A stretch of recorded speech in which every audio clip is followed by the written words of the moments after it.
Hey guys, so welcome back to the channel. It's Serafina here, and if you're new, welcome. If you've seen some other videos of mine, then welcome back. I appreciate it. And by the title of the video today, we're going to be talking about PCOS and what that means and how it affects women. And I also have some tips coming as to how you can manage it and or make your symptoms so much better for you. So if you're interested in any of that, then just keep watching.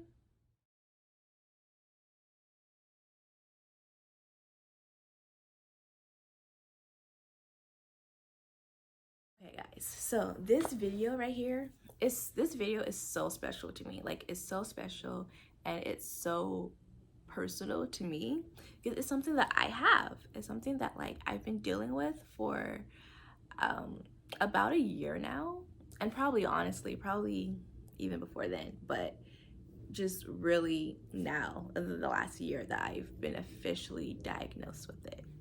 So I'm finally doing this video. This is a video that I really wanted to do because when I got diagnosed with PCOS last year, I swear I did research. I tried to go on YouTube and see other women talking about that, but maybe I wasn't using the right search words, but I couldn't find anything. I couldn't find anything that was really of help to me, and I just felt like there was a void.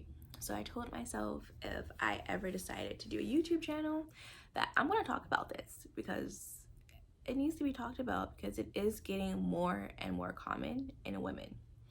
And there's not a lot, I didn't see any women that looked like me that I could go to and be like, hey, you know, how did you deal with it? Like, what are you doing to change it? Like, you know, what's working for you? So I really just wanted to do this video for anyone who also has PCOS and just needs support, just needs somebody to look at who's also going through it, because support is so important, and getting answers and how to help you is very important. So, and all of the tips that I'm going to be going through are really things that like I've implemented in my life that I personally feel has made such a big difference in a year later. So, but the big question is, what is PCOS? In case you've never heard of PCOS, it is polycystic ovary syndrome, and it's basically one of the causes of infertility in women during their childbearing ages. And one thing about PCOS, not only does it affect women in their childbearing ages, and it can lead to infertility if it goes untreated for too long, but it also, with PCOS, you don't ovulate the way you should.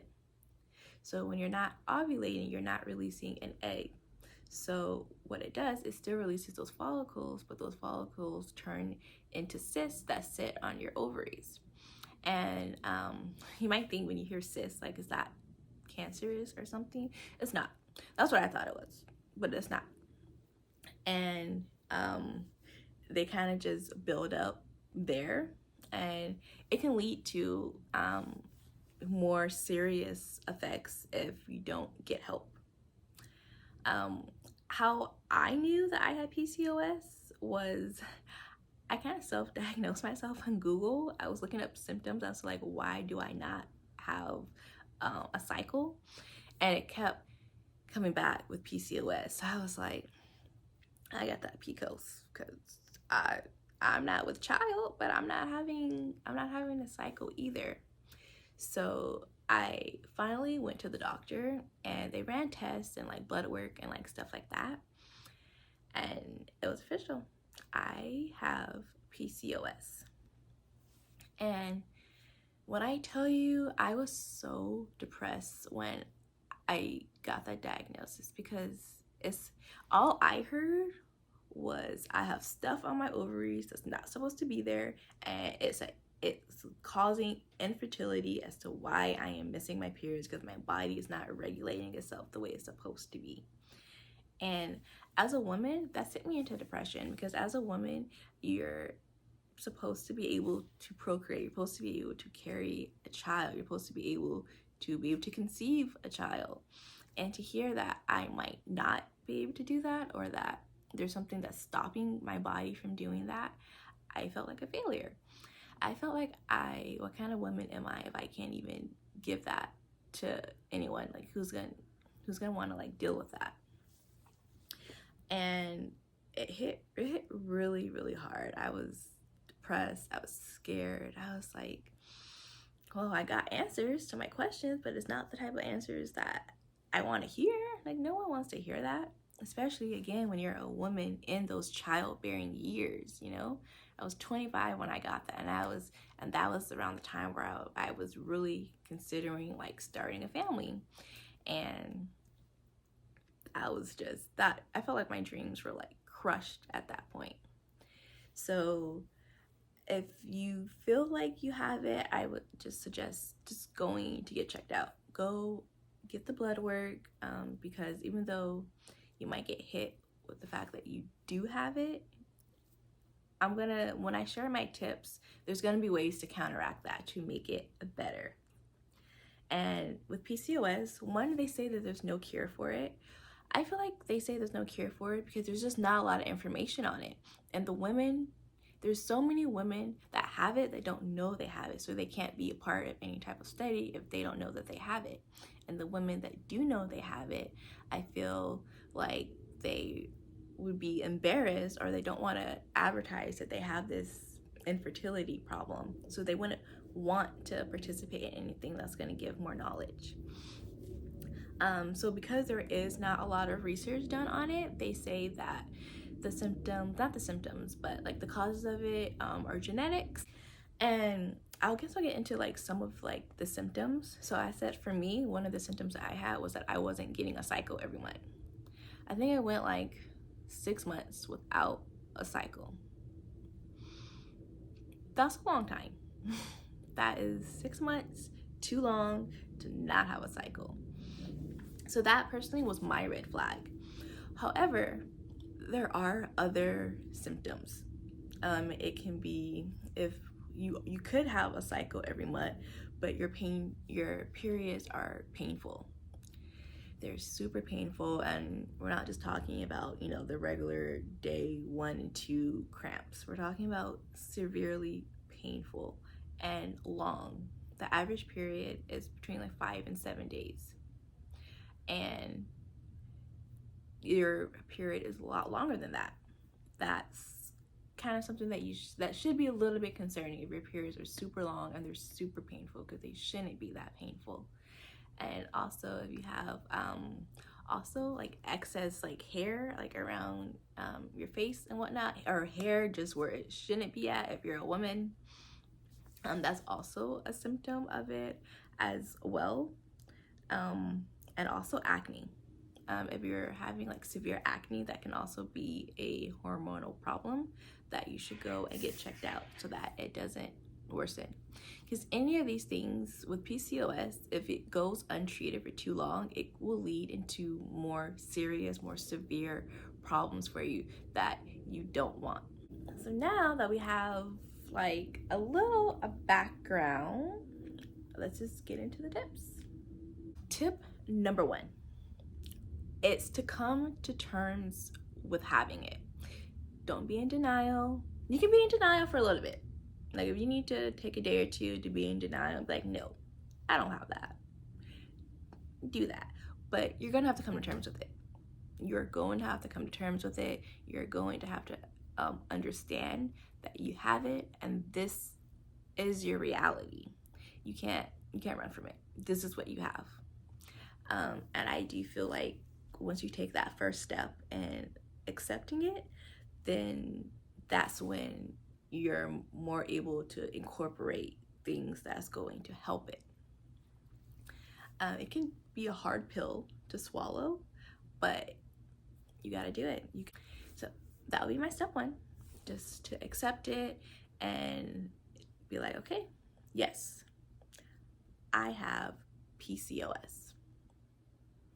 That's a huge step, more than you think. Tip number 2, get moving. get moving, get active, find a physical activity that you really enjoy.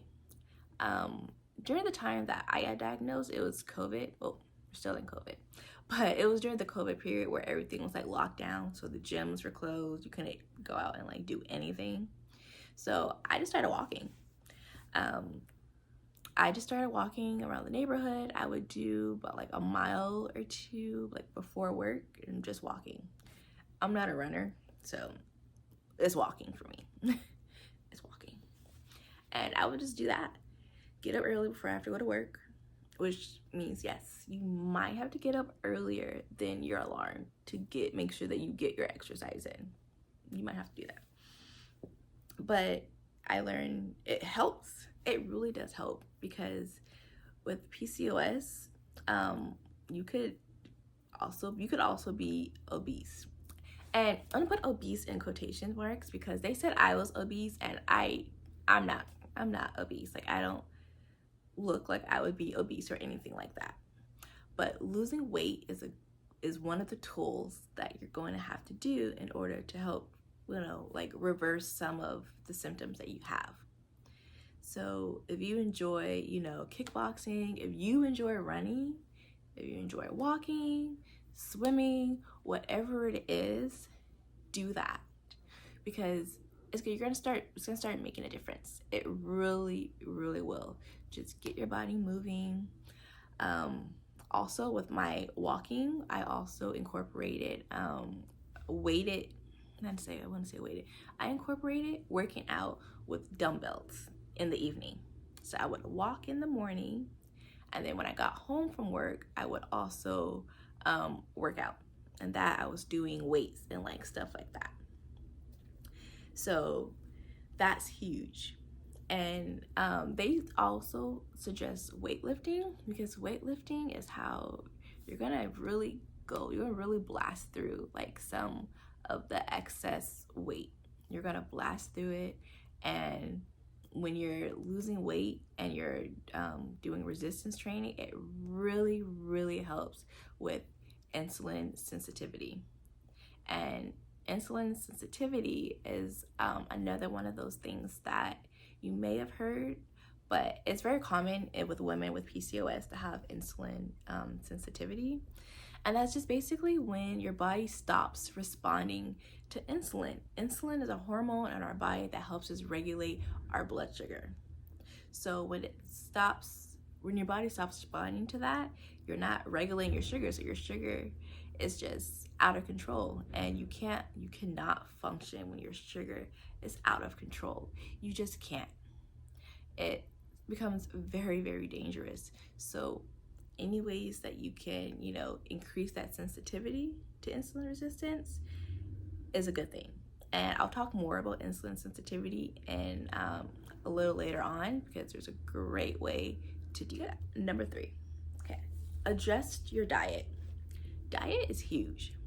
Like, diet is so huge. When you have PCOS, like I said, with insulin, like sensitivity, if your body's not responding to insulin, your sugar is going to be sky high.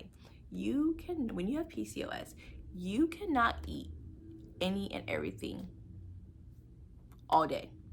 You can't. You can't because you're just constantly eating, you're just constantly putting more stuff in your body. It is so important to make small changes. Now, nobody's saying like go cold turkey and just, if you're used to like eating McDonald's or like just eating fried food, especially nobody's saying just stop doing fried food and just eat salad. Nobody's saying that because that's not natural. That your body's long term is not going to like that such change in your diet. That's not going to work. But making small changes, making sure that you're incorporating more vegetables, more green vegetables. I really do like salad. So for me, for my lunch, at least 4 days out the week, I'm bringing a salad because I'm getting my greens. It's a nice portion. I get the ones from Walmart, and it's a perfect portion. I'm making sure that I'm getting my greens, I'm getting some protein in it because it probably has like some chicken or something, and that's what I'm choosing to eat. And then I'm making sure that when I go home and I'm actually cooking dinner, that is, I have a vegetable on the plate, I have a protein on the plate, and maybe a carb, but a lot of the time it's just a vegetable and a protein. And I'll tell you why. At least for my body, carbs are not my friend. Carbs raise my insulin so much. And it's sad because I love carbs. Like, I love carbs. I love bread. I love bread. I love bread. I love bread. I love pasta. I love rice. But I love all those things, but those things aren't good for me. Those things are going to make my condition worse. And so I had to adjust that. I didn't go cold turkey, but I just had to adjust it. So I don't put a lot of carbs on my plate. Now, a year later, I really don't put carbs on my plate at all. In the beginning, when I would do this, I would just do like very little, just like a little scoop of rice. Now, I pretty much just avoid them in general, because when I do that, I see my weight going down, I feel better. And honestly, with vegetables and protein, that fills me up. I don't need carbs to feel full. And that was an adjustment, because I feel like when you spend your whole life like eating a certain way, that like when you kind of switch it or like take some of that out of your diet, that you might feel hungry. But my body loves it. My body thanks me when I don't use when I'm not eating carbs. Occasionally, yeah, I am gonna have some bread. I'm not gonna completely get rid of bread. I do like bagels and whatnot, but it's just not gonna be on my plate on every meal. And also with that, protein is so important. Making sure that you're getting adequate amount of protein. Personally, I don't do red meat. I don't like red meat. So my protein is gonna come from chicken, it's gonna come from turkey, and it's gonna come from salmon. I love salmon. I love shrimp and stuff like that. So that's where I get my protein from. A lot of the stuff that I cook is gonna be like chicken, and something that would typically call for ground beef, I use ground turkey instead. Or even I like the impossible meat. I use that too. So I just stay away from red meat because my body does not agree with red meat. It doesn't digest well. It doesn't sit well on my stomach. It makes me lethargic, and I just it doesn't agree with me. So those are like my substitutes for that. And with protein, it really helps. Not only does it keep you full longer, so you don't feel like you're hungry, but protein is also so essential. Like, because when you're working out and you're trying to lose weight, protein is so important to help rebuild your muscles. Like, you need protein. That's probably on your plate. You should have, at least that's how like I try to do it, have mostly protein. Have half a plate of like protein, and then other half of the plate I try to do vegetables. If I am gonna use like some bread or something, it might be like a bread roll, just do one. I'm just gonna add like one, and I'm going to make sure that I eat that last. That is also something that I learned from my research. If you insist on having like carbs or starches, something like that, then eat it last. Eat your protein, eat your vegetables, and then whatever room, if you're still feeling full, then go and do your carbs. Because at least then you're getting full on stuff that's sustainable, instead of getting full on something that's just gonna break down into sugar. Because if you didn't know, like carbs, when it breaks down, it just breaks down into sugar. So you're just, at the end of it, you're just putting sugar into your body. And of course you're gonna be hungry after a while, because sugar is in no way nutritious for you. So there are ways to get around something if you just cannot give up your carbs. And also sugar. I'm really strict on sugar. Sugar is something that I do not really waver too much with. I'm very strict with it. I use only when you have PCOS it's best to not have more than 5 grams of sugar in whatever you're eating or drinking. And let me tell you, 5 grams of sugar, there's so much stuff in the grocery store that has more than 5 grams of sugar. So there's gonna be stuff that you're used to picking up to eat that you can't eat anymore. Like, I've officially turned into that person at the grocery store that's reading the back of labels. Like, I have to, because I have to make sure that it's not gonna be putting too much sugar into my body. No more than 5 grams of sugar. And it might not seem like it's a lot, but trust me, 5 grams of sugar is a lot. And so there's a lot of drinks that I don't drink anymore. I do stay away from soda. I do love ginger ale. I like ginger ale, but I don't have it often. Not anymore, per se. And if I do, I make sure that I've had a lot of water first before I go to like something sweet. And like teas and stuff like that, I don't really drink a lot of tea.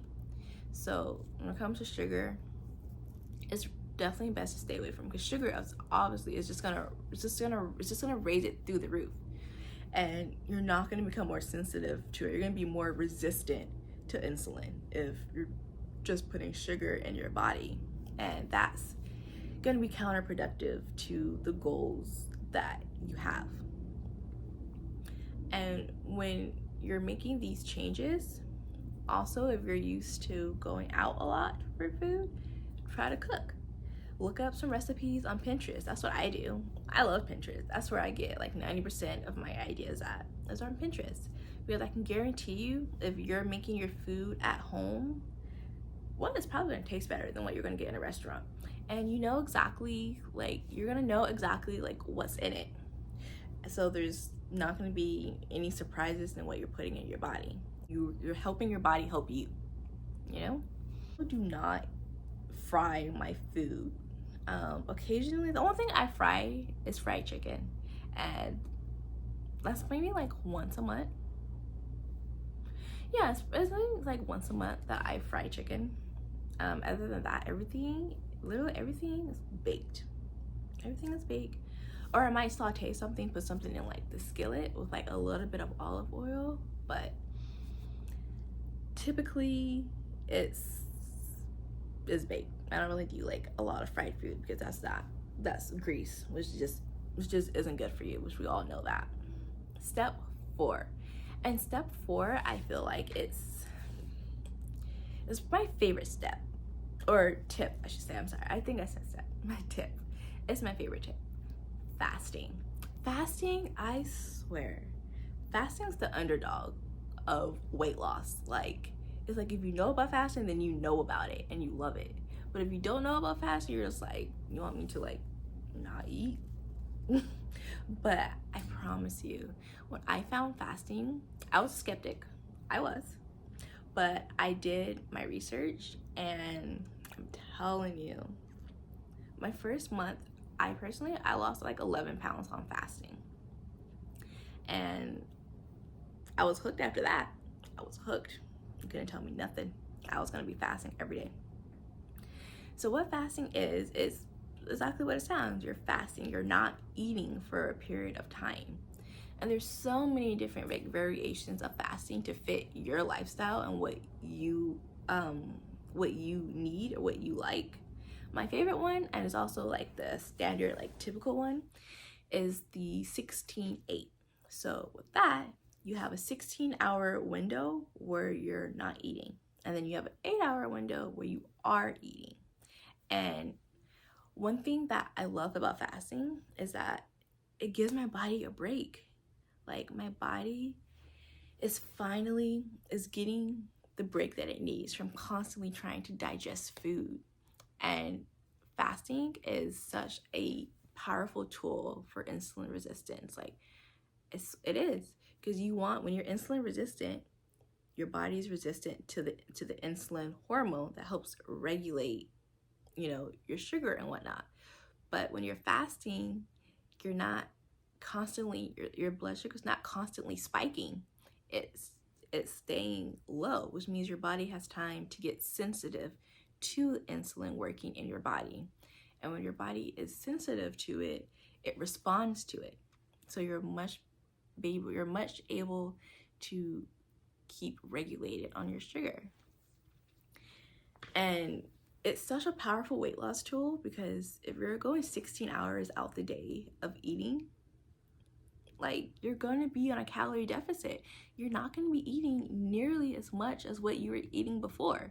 So you're going to lose weight because you're not eating as much. You have 16 hours where you're not eating, you know? And yeah, it's counterproductive if like you just pig out during those 8 hours, but typically you're not. You know, you're gonna have your first meal and then you'll have dinner. So for me, I stop eating at 8 and then my next meal is at 12, which works out for me and my lunch schedule. So I'll just have lunch and then I'll have dinner when I get back home, and then that's it for the day. And it's definitely helped me with snacking. So like, I don't know if anybody else is like this too, but nighttime I feel like that's when I want a snack. That's when I want some sugar. That's when I want some ice cream.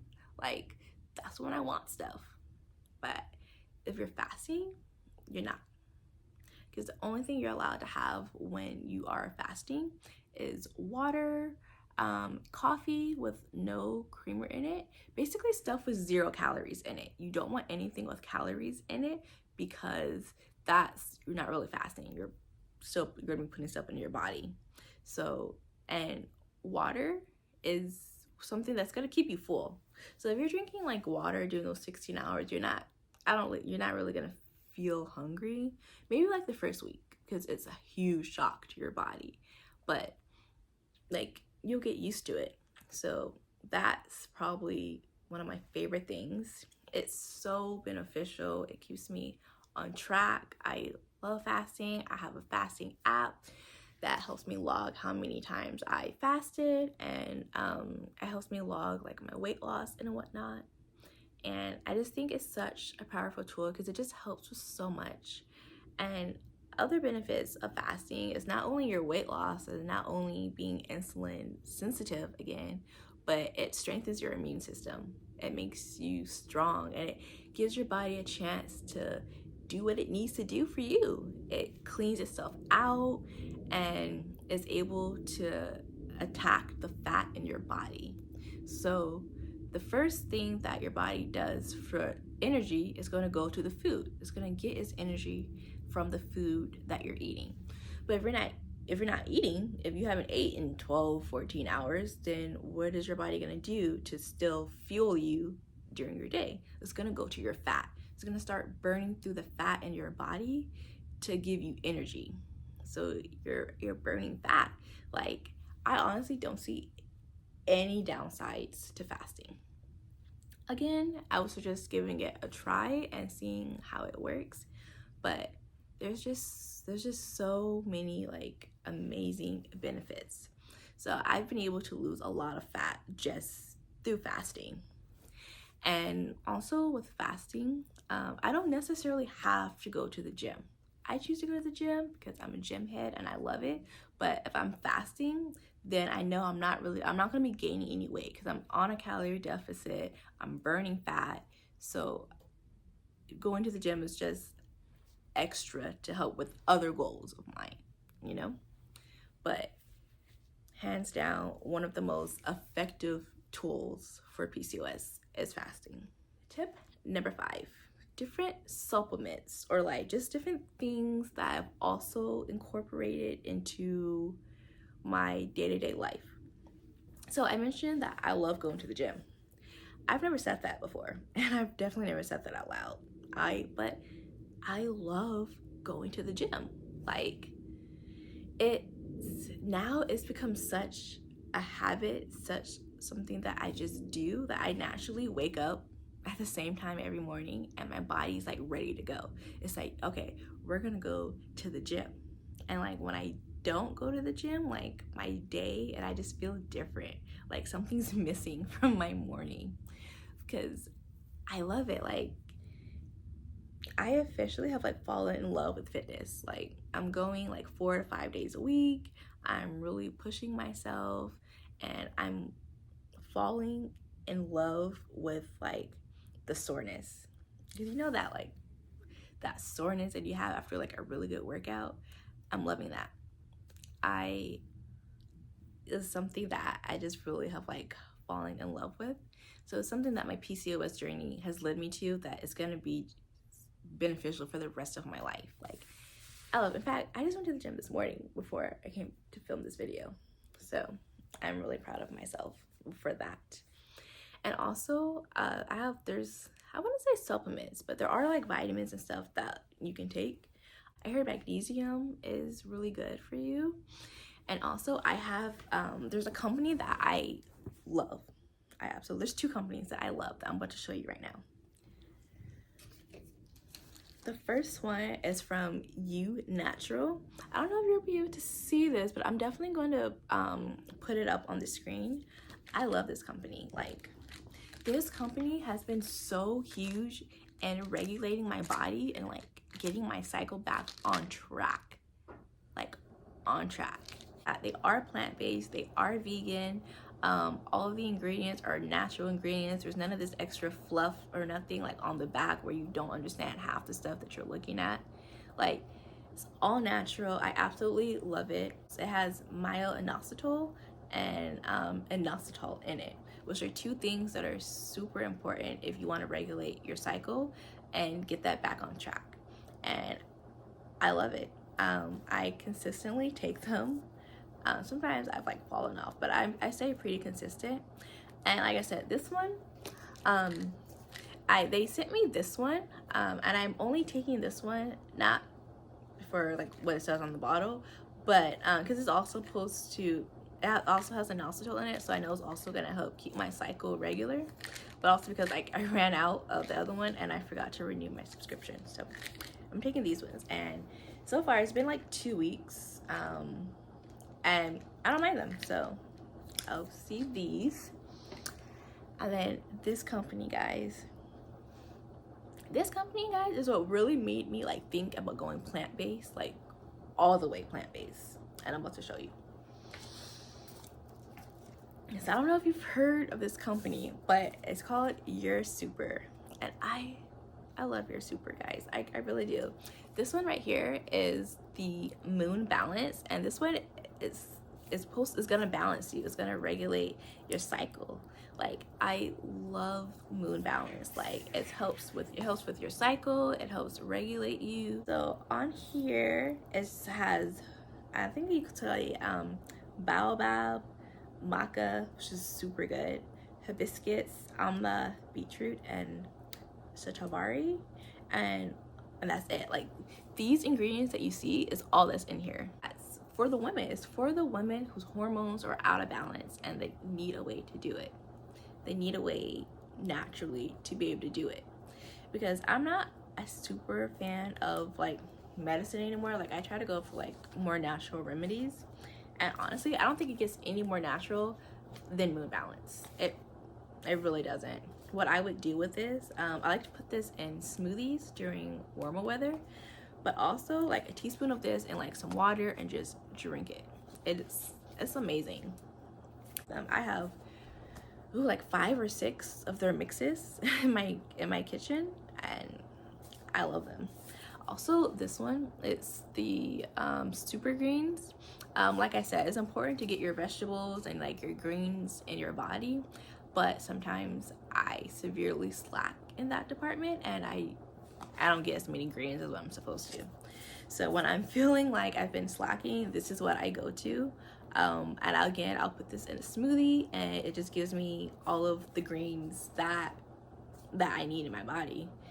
This one comes with wheatgrass, barley grass, moringa, baobab, spirulina, and chlorella. So I love number 6. And this is probably equally as important as any of the other ones, and it's a very serious one. It's have a support group. Have people that support you, have people that know what you're going through, that know that you have this and know how it affects you, that care about you, so that they can check in on you, they can support you in any way that's necessarily. Like, I had someone very special to me that when I told them I had PCOS, they would call me in the morning to make sure that my butt was out the bed and I was walking. Like, they would call me and make sure that I took my walk, make sure that, okay, what are you having for dinner? You know, it's those things, you know, have someone that supports you. Spouse, friend, a family member, co-worker, absolutely anyone that you trust with this, that is going to help you, because it's essential. If nothing else that you do from those other tips, make sure you have a support group, because it's gonna make the world of a difference. Like, and it will give you the strength to even do the rest of those tips that I mentioned. So get you some people that love you and that want to see you overcome this and not let it overcome you. So yeah, thank you guys for coming through and just listening to this. I really sincerely hope that I've been able to help someone. I sincerely hope that someone took something from this video and was like, okay, one, I'm not alone, and two, I can do this. And now, like a year later, honestly, I know that it's not the end of the world. I sure thought it was the end of the world last year, but I know that it's not. It's not the end of the world, and I can get through this, and like, it's not gonna stop me from doing what I want to do in my life. And just know that you're not alone, sis. You're not alone. There's always someone who's gonna understand how you feel. Alright, so thank you guys. If you like this video, then just make sure to like, comment, and subscribe, and follow me on Instagram, and I'll see you guys next time. Bye.